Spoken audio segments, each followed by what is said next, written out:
झारखंड सरकार की एक महत्वाकांक्षी योजना है मिशन यूपीएससी। इसके लिए ये योजना इसलिए लाई गई थी क्योंकि राज्य के जो अभ्यर्थी हैं, जो कोचिंग का खर्च या फिर गाइड या फिर जो जरूरी चीज़ें होती हैं वो उनका इस्तेमाल कर सकें, उनका जुगाड़ कर सकें, इसलिए उन्हें एक स्कॉलरशिप की राशि दी जानी थी और झारखंड के एसटी एससी छात्रों को ये राशि मिलनी थी। लेकिन ये राशि अभी तक नहीं मिली है। बीजेपी ने इस पर निशाना साधा है कि सरकार की तरफ से ऐसे मानक, ऐसे क्राइटेरियाज रखे गए हैं जिन्हें शायद कोई भी फुलफिल ना कर सके।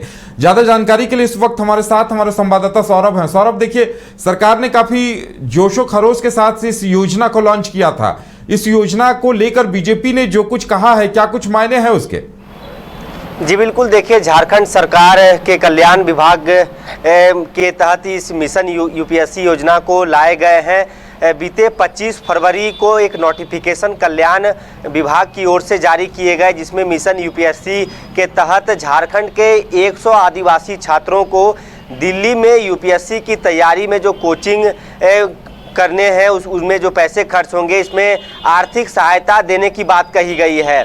सबसे पहले कल्याण विभाग की ओर से यह नोटिफिकेशन जारी किया जाता है, जिसमें जो क्राइटेरिया है कि आखिर वो कौन से आदिवासी छात्र होंगे जिनको ये पैसे मिलेंगे, जो आर्थिक सहायता राशि प्रदान की जाएगी।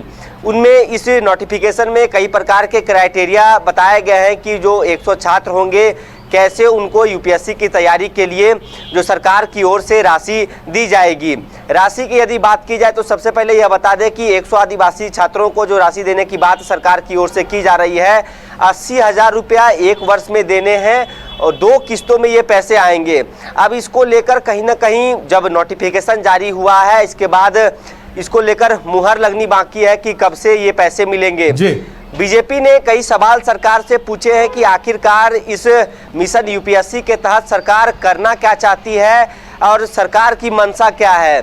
कई सवाल बीजेपी ने आज सरकार से किए। एक प्रेस वार्ता को संबोधित करते हुए प्रदेश प्रवक्ता अजय शाह ने सबसे पहले इस मिशन यूपीएससी का जो क्राइटेरिया है उसे समझाया। उन्होंने बताया है कि इस सरकार जो योजना लाई है मिशन यूपीएससी, जो आदिवासी छात्रों के लिए एक महत्वाकांक्षी योजना तो है, लेकिन उन आदिवासी छात्रों को जो पैसे मिलेंगे, सबसे पहले इसमें 4 क्राइटेरिया बताए गए हैं कि उन आदिवासी छात्रों को पैसे मिलेंगे जिन्होंने पहले यूपीएससी में मेंस या इंटरव्यू तक अपना कह सकते हैं क्वालिफाई किया हो। मेंस में बैठे हो या तो फिर कम से कम इंटरव्यू तक पहुंचे हो, या तो फिर जेपीएससी का मेंस पास किया हो, या तो फिर इंटरव्यू तक पहुंचे हो, जेपीएससी इंटरव्यू तक। अब बीजेपी का इसको लेकर सवाल है कि आखिर जो छात्र इंटरव्यू तक पहुंच चुके हैं, चाहे यूपीएससी की बात कर ली जाए या जेपीएससी की बात कर ली जाए, तो वो फिर पैसे लेके क्या करेंगे? यदि पैसे लेते हैं तो सरकार फिर अपना महिमा मंडन करेगी कि सरकार के पैसे से देखिए छात्र यूपीएससी पास कर चुका है। अब इसको लेकर कहीं ना कहीं क्राइटेरिया जो बनाए गए हैं, बीजेपी सवाल कर रही है। इसके साथ ही बीजेपी का कहना है कि अन्य राज्यों में इस प्रकार के जो कह सकते हैं योजना चलाए जा रहे हैं, उसको लागू करने की जरूरत है कि गुजरात मॉडल झारखंड सरकार लागू करे और एंट्रेंस एग्जाम करवाए कि इस योजना का लाभ यदि किन्हीं छात्रों को लेना है, ट्राइबल छात्र को, तो एंट्रेंस एग्जाम करवाए। उसके आधार पर मेधा सूची तैयार की जाए कि आखिर वो कौन से 100 छात्र होंगे जिन्हें दिया जाएगा।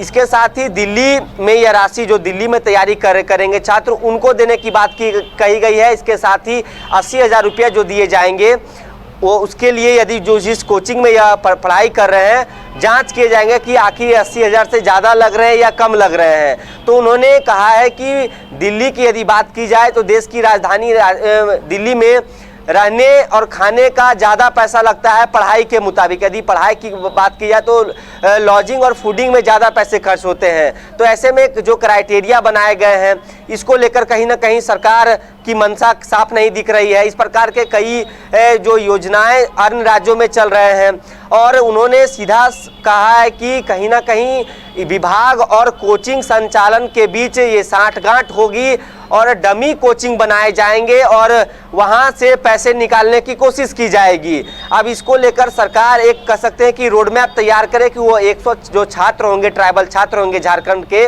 उनको किस आधार पे पैसे दिए जाएंगे। तो जो क्राइटेरिया कल्याण विभाग की ओर से बनाए गए हैं, इसको लेकर कहीं ना कहीं बीजेपी सरकार से मांग कर रही है। इसके साथ ही एक और बात बीजेपी की ओर से कहना है कि सिर्फ ट्राइबल छात्रों को ही क्यों, और भी जो शेड्यूल कास्ट के हैं या तो फिर ओबीसी वर्ग के हैं या तो फिर ईडब्ल्यूएस में जो महिला है, उनको भी इस प्रकार के योजनाओं से वंचित क्यों किया जा रहा है, उन्हें भी इसमें शामिल किया जाए। तो कहीं ना कहीं सरकार की एक महत्वाकांक्षी योजना मिशन यूपीएससी तो है, एक अच्छी पहल सरकार की है, लेकिन ये जो क्राइटेरिया बनाए गए हैं इसको लेकर बीजेपी का कहना है कि इसमें चेंजेस करने चाहिए। अब जो इंटरव्यू तक पहुंच गए, जिन्होंने मेंस क्लियर कर लिया, वो पैसे लेके क्या करेंगे? जो अभ्यर्थी नए सिरे से तैयारी कर रहे हैं या तो फिर जो तैयारी करना चाहते हैं, वो झारखंड सरकार की ओर से जो एंट्रेंस एग्जाम कल्याण विभाग की ओर से आयोजित किए जाएंगे, वो जब उसका फॉर्म भरेंगे, एंट्रेंस यदि जो छात्र पास करते हैं उन्हें ये राशि दी जानी चाहिए। अब इसी को लेकर बीजेपी की ओर से लगातार बात कही जा रही है और इससे पहले भी अब बीजेपी का साफ तौर पे कहना है कि जिस प्रकार से झारखंड में परीक्षाएं जो हो रही है, इनमें कहीं ना कहीं धांधली देखी जा रही है। तो सरकार पर उन्होंने आरोप लगाया है कि धांधली के डर से कि अब किसी प्रकार की गड़बड़ी ना हो, इसलिए एंट्रेंस एग्जाम सरकार नहीं ले रही है। योजना तो अच्छी है, लेकिन एंट्रेंस एग्जाम के तहत इस राशि को प्रदान की जानी चाहिए। जी चलिए सौरभ, अब देखने वाली बात यह होगी कि सरकार की तरफ से इस पे क्या कुछ रिएक्शन आता है। क्या सरकार वाकई में ये छात्रवृत्ति अगर अभ्यर्थियों को देना चाहती है तो थोड़ी नियमों में ढील लानी पड़ेगी, क्योंकि सौरभ अगर नियमों में ढील नहीं लाई जाती है, कोई अगर मेंस तक इंटरव्यू तक पहुंच ही जाता है तो फिर उसे जरूरत नहीं रह जाएगी। जाहिर सी बात है कि यदि जो अभ्यर्थी यूपीएससी की तैयारी कर रहे हैं, उन्होंने यदि मेंस क्लियर कर लिया या तो फिर इंटरव्यू तक पहुंच चुके हैं, तो फिर उन्हें कोचिंग की क्या दरकार है। ऐसे कई भी छात्र हैं जो इंटरव्यू तक पहुंच चुके हैं, फिर वो उन्होंने अपना कोचिंग खोल लिया है। तो जब जो विद्यार्थी, जो अभ्यर्थी हैं जिन्होंने इतनी मेहनत से तैयारी की है, उनका कोर्स भी कंप्लीट हो जाएगा। तो बीजेपी का सीधा आरोप है कि जो छात्र इंटरव्यू तक पहुंच चुका है, चाहे जेपीएससी का इंटरव्यू तक पहुंचा हो या यूपीएससी का इंटरव्यू तक पहुंचा हो, तो फिर उन्हें फिर से कोचिंग की क्या दरकार होगी। वो सेल्फ स्टडी करके भी फिर आगे की तैयारी कर सकते हैं।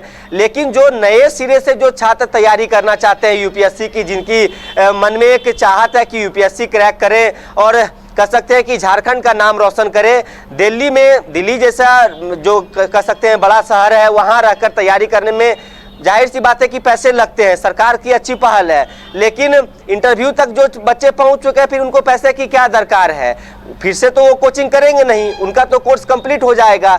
जो नए सिरे से जो बच्चे तैयारी कर रहे हैं, इसलिए इसमें सबसे पहले एंट्रेंस एग्जाम करवाने की जरूरत है कि राज्य भर में एंट्रेंस एग्जाम आयोजित किए जाए। जिन छात्रों में कह सकते हैं प्रतिभा होंगे, वो इस योजना का लाभ लेंगे। 100 छात्रों की बात कही गई है। इसके साथ ही ओबीसी की भी मांग की जा रही है। जो ओबीसी वर्ग के लोग हैं, चाहे एससी वर्ग के लोग हैं, ईडब्ल्यूएस वर्ग में जो महिलाएं हैं, उन्हें भी इस योजना का लाभ दिया जाए। तो कहीं ना कहीं योजना तो अच्छी है। अब इसको लेकर क्या कल्याण विभाग की ओर से चेंजेस किए जाते हैं, नियमावली में बदलाव किए जाते हैं कि नहीं, ये काफी अहम माना जा रहा है। जी चलिए सौरभ, हमारे साथ जुड़ने के लिए और तमाम जानकारी देने के लिए आपका बहुत बहुत धन्यवाद।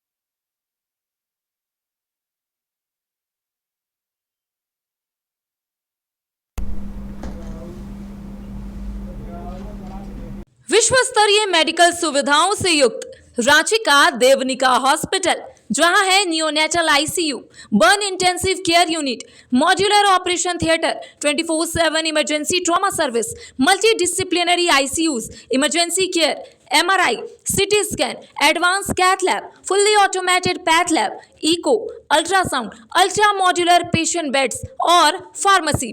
देवनिका हॉस्पिटल एंड रिसर्च सेंटर, किफायती दर पर विश्व स्तरीय इलाज। Ancillary chowk, Tupudana industrial area, Ranchi.